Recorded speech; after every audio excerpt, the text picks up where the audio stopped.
নির্বাচন হলো অনেক আসার পরে, আপনারা জানেন নির্বাচন নিয়ে এখনও অনেকে শঙ্কা করেন যে নির্বাচন আদৌ হবে কি না। সব কিছুর পরও যদি নির্বাচন হয় এবং সেই নির্বাচনটা যদি গ্রহণযোগ্য না হয়, সেই নির্বাচনটা যদি প্রশ্নবিদ্ধ হয় এবং সেই নির্বাচনের পরে যদি প্রার্থীরা সন্তুষ্ট চিত্ত না হন, ভোটাররা সন্তুষ্ট চিত্তে বলতে না পারেন যে তাদের মতের প্রতিফলন ঘটেছে, তাহলে এর চাইতে দুঃখজনক কিছু আর হতে পারে না। এবং আমরা মনে করি সেটা কিন্তু আরেকটা গণ আন্দোলনের ঘটনা ঘটাতে পারে।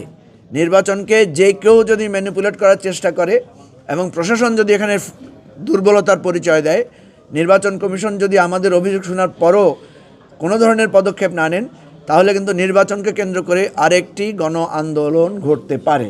এটা আমি আগাম প্রেডিক্ট করলাম এবং সেটা আপনাদের মাধ্যমে জাতিকে আমরা জানালাম।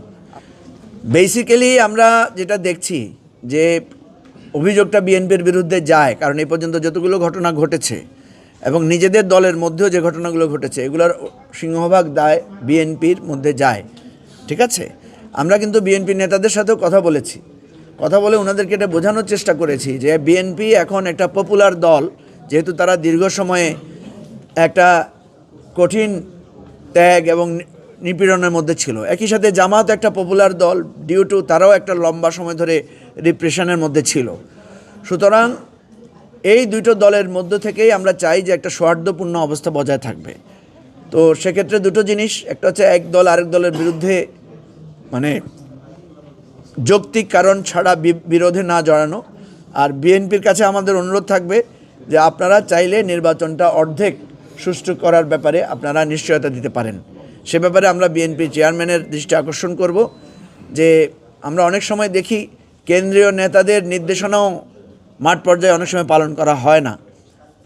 অনেক সময় দেখা যায় স্থানীয়ভাবে একজন প্রার্থী মনে করেন আমার আসনে ছলে বলে কৌশলে যেভাবে হোক আমাকে জিততে হবে, সারা বাংলাদেশ যেদিকে যাক গোল্লায় যাক।